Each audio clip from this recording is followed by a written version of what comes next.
జగన్లో ఓటమి భయం కనిపిస్తుంది. ఈ విషయం అందరికంటే బాగా వైసీపీ నేతలకు, కేడర్కు తెలిసిపోయింది.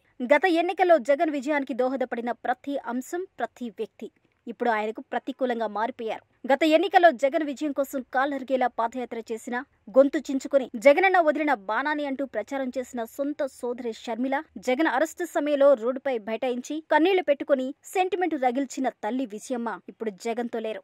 అలాగే సొంత బాబాయ్ హత్య, కోడికత్తి దాడి రెండూ నాటి ఎన్నికల్లో జగన్ పట్ల జనంలో సానుభూతిని కలిగించాయి. ఇప్పుడు ఆ రెండు సంఘటనల వెనుక పాత్రధారి, సూత్రధారులు ఎవరన్నది తేటతెల్లమై ప్రతికూలంగా మారాయి.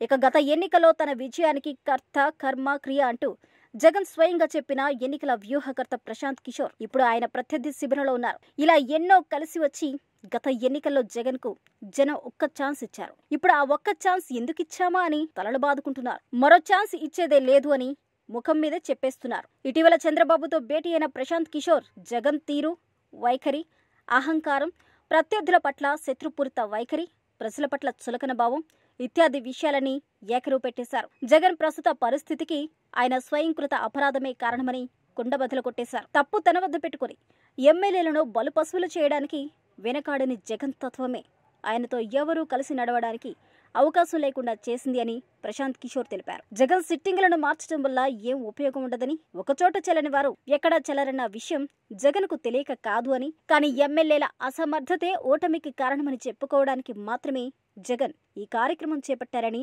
ప్రశాంత్ కిషోర్ పేర్కొన్నారు. ఏపీ ముఖ్యమంత్రిగా 4.5 కాలంలో అన్ని వర్గాల మద్దతును కోల్పోయి ఇప్పుడు మరో ఛాన్స్ కోసం నేల విడిచి చేస్తున్న సాము ఆయనను నవ్వులపాలు చేస్తుందే తప్ప ఎటువంటి ప్రయోజనం చేకూర్చే అవకాశాలు కనిపించడం లేదు అని ప్రశాంత్ కిషోర్ తేల్చి చెప్పారు. ప్రస్తుతం ఉన్న పరిస్థితిని బట్టి చూస్తే వచ్చే ఎన్నికల్లో జగన్ పార్టీ వైసీపీకి 40 స్థానాలు కూడా విజయం సాధించే అవకాశాలు లేవని, ముందు పరిస్థితి మరింత దిగజారే అవకాశాలే ఎక్కువగా ఉన్నాయని చెప్పారు. బాబుతో భేటీలో ప్రశాంత్ కిషోర్ జగన్ పార్టీ పరిస్థితి రోజురోజుకు దిగజారుతుందని కూడా వివరించారు. ప్రజా వ్యతిరేకత అంటూ తన పేరు చెప్పి ఎమ్మెల్యేలను మారుస్తున్నారని, నిజంగా తానే చెప్పాల్సి వస్తే ప్రజా వ్యతిరేకత అంతా జగన్ మీదేనని స్పష్టంగా చెప్పి ఉండేవాడని ప్రశాంత్ కిషోర్ చంద్రబాబుతో అన్నారు.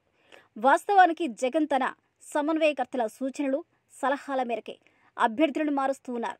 వైసీపీ వర్గాల సమాచారం మేరకు జగన్ పూర్తిగా సమన్వయకర్తల మీద, సలహాదారుల మీద ఆధారపడ్డారు. తెలుగుదేశం వర్గాల సమాచారం మేరకు బాబుతో జరిగిన భేటీలో ప్రశాంత్ కిషోర్ చెప్పిన విషయాలు ఇవే. జగన్ అహంకారం, మొండితనం, కక్ష సాధింపు చర్యలు ఇవన్నీ వైసీపీ పరిస్థితి ఇంతలా దిగజారిపోవడానికి కారణంగా ప్రశాంత్ కిషోర్ చంద్రబాబుకు వివరించారు. పర్యటనలో పరదాలు, ప్రత్యర్థులపై కక్ష సాధింపు చర్యలు వంటివి ప్రజా వ్యతిరేకతకు దారితీస్తాయి తప్ప మరెందుకు ఉపయోగపడవని తాను చెప్పినా జగన్ వినలేదని, ఆ కారణంగానే జగన్ గ్రాఫ్ వేగంగా దిగజారిందని పీకే వివరించారు. అన్నిటికంటే ముఖ్యంగా చంద్రబాబు అరెస్టుతో జగన్ గ్రాఫ్ పాతాళానికి పడిపోయిందని పీకే అన్నారు.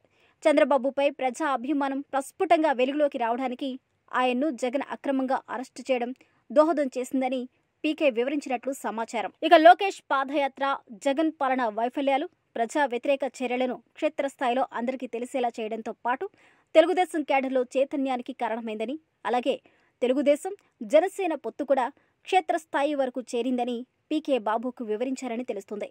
ప్రజలు తనను చూసి, తన పథకాలను చూసి ఓట్లేస్తారన్న భావంలో జగన్ ఉన్నారని, అభద్రతా భావం, భయం ఉన్నందుకే జగన్ ఎవరితో తన అభిప్రాయాలు, వ్యూహాలు పంచుకోరని పీకే పేర్కొన్నారు.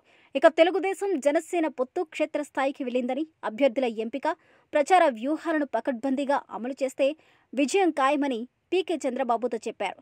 ఎన్నికలకు నెల ముందే జగన్ నియోజకవర్గాలకు నిధులు పంపిణీ చేసే అవకాశం ఉందని, దానిపై దృష్టి సారించాలని పీకే చంద్రబాబుకు సూచించారని చెప్తున్నారు. ఇక జిల్లాల వారీగా పీకే తెలుగుదేశం విజయ అవకాశాలపై కూడా చంద్రబాబుకు వివరించారట.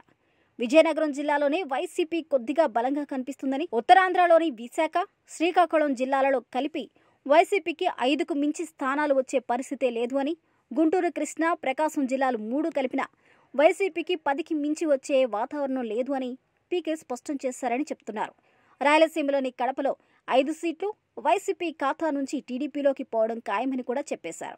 నెల్లూరు, కర్నూలు, చిత్తూరు జిల్లాలో టీడీపీ ఆధిక్యం సాధిస్తుందని, ఉభయ గోదావరి జిల్లాలో వైసీపీకి 2 స్థానాలకు మించి దక్కే అవకాశం లేదు అని, అనంతపురంలో అయితే 1 స్థానంలో వైసీపీ గెలిచినా గొప్పేనని పీకే వివరించినట్లు సమాచారం.